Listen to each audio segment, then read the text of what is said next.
Ukraine's armored forces received a major boost as all 49 Australian-donated Abrams tanks arrived and immediately joined the fight in one of the war's most contested sectors.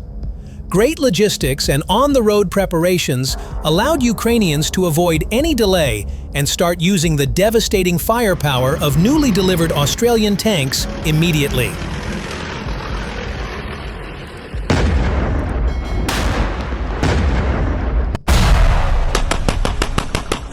The Abrams are among Ukraine's top tanks in service, and they arrived just in time, as Ukraine's defense of northern Pokrovsk received one of the biggest boosts possible to counter the non-stop Russian assaults. Australia has recently completed the delivery of all 49 Abrams main battle tanks to Ukraine, marking one of the most significant recent reinforcements of Ukraine's armored forces.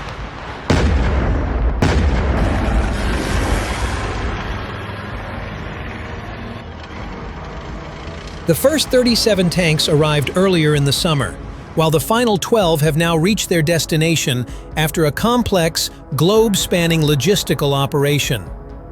Australian Army crews escorted the vehicles by sea to Europe, with 5 servicemen spending 55 days aboard a cargo vessel to ensure the tanks arrived intact.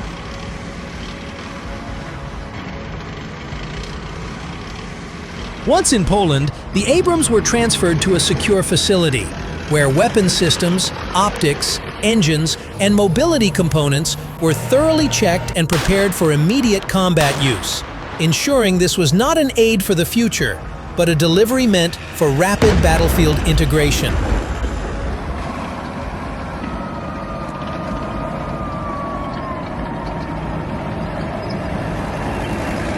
The Abrams did not wait long to find their place at the front, as Ukrainian tank crews had already been trained and assigned.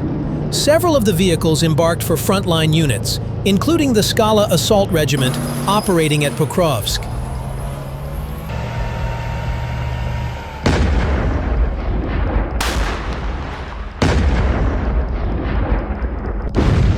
The Australian Abrams entered the fight during a critical phase of the battle for Pokrovsk, where Ukrainian forces are conducting counterattacks to keep Russian troops south of the railway line and prevent them from breaking out, which would cut off withdrawal operations from Myrnohrad.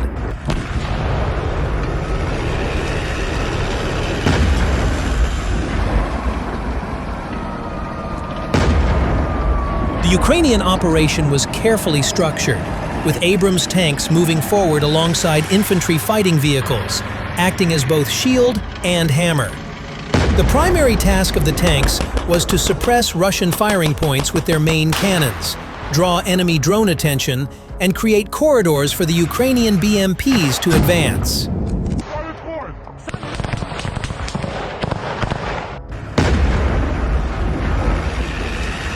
Under the Abrams cover, the BMPs pushed toward the outskirts of Pokrovsk, dismounted assault troops, and secured key positions that had previously been under heavy Russian pressure. The presence of Abrams tanks changed the tactical balance, forcing Russians to react to the heavily armored targets rather than focusing exclusively on infantry and lighter vehicles.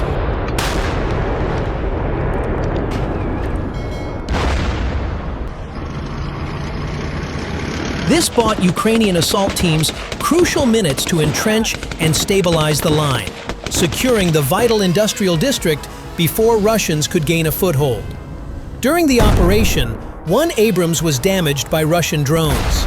Despite several later attempts to detonate it with FPV drones, the Russians only managed to inflict fire damage to it, which can potentially result in the evacuation of the vehicle at a later stage under the cover of fog.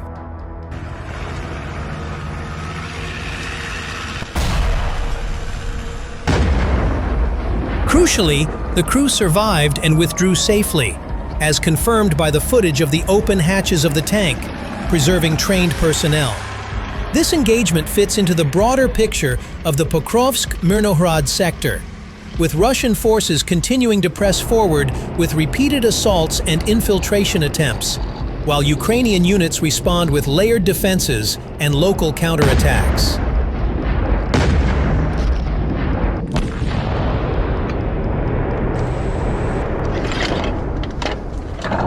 On some days, Ukrainian officials report stopping more than 30 Russian attacks in this sector alone.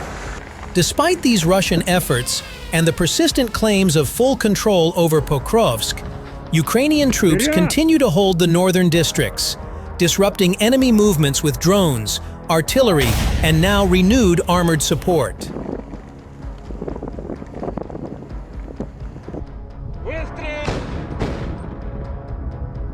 This forced the Russian command to keep their attention split between Pokrovsk and Mirnohrad, as multiple Russian units attempted to gain a foothold in the northern part of the town. Their efforts have so far failed to produce decisive breakthroughs, largely due to urban terrain, constant Ukrainian drone surveillance, and heavy losses.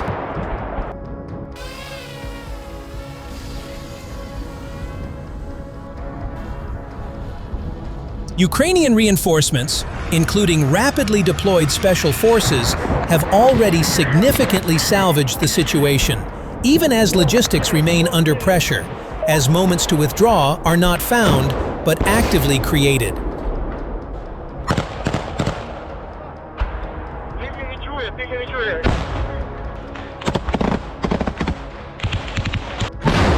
Overall, the arrival of the Australian Abrams tanks at this precise moment carries weight beyond their numbers.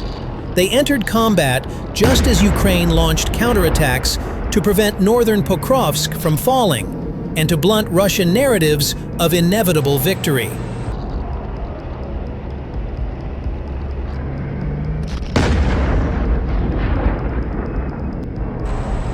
At a time when political pressure and peace discussions are intensifying, the Abrams' presence on the battlefield reinforces a simple message. Ukraine retains both the capability and the will to fight back, and new Western equipment can still shape tactical outcomes where it matters most.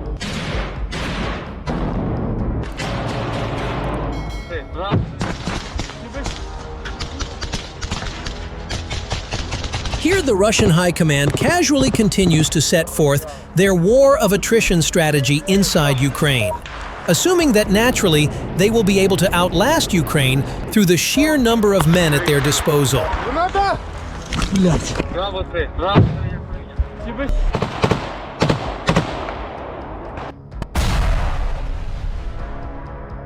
However, reality has now hit them hard as new research statistics reveal that Russia has already lost over 1% of all men in the country.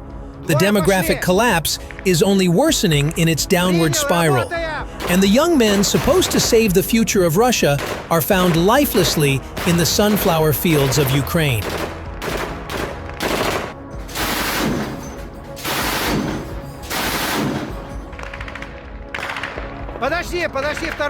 Recent figures underscore the scale of the catastrophe, as on December 17th alone, Russian forces lost 1,730 soldiers in one day. For November 2025, the Ukrainian General Staff estimates monthly Russian losses at 31,000 personnel, marking the third consecutive month of rising casualties.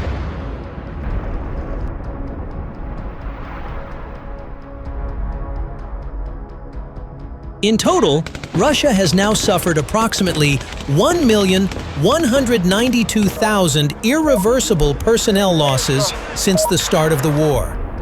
These numbers overwhelmingly represent killed in action, with a smaller share of severely wounded soldiers who will never return to service.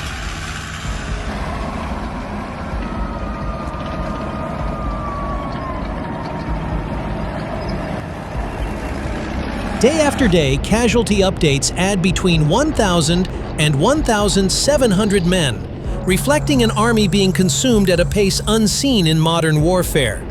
The scale already exceeds the total combat losses of the United States during World War II. Yet after nearly 4 years of fighting, Russia has failed to fully capture even a single major Ukrainian city.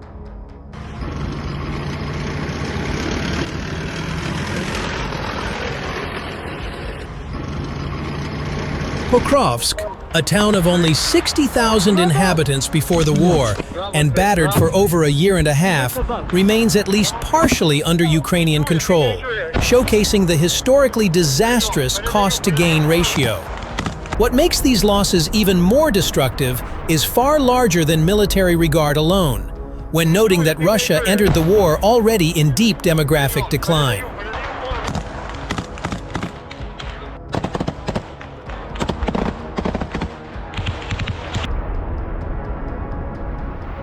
By 2022, the country was grappling with an aging population, chronically low birth rates, and a shrinking workforce.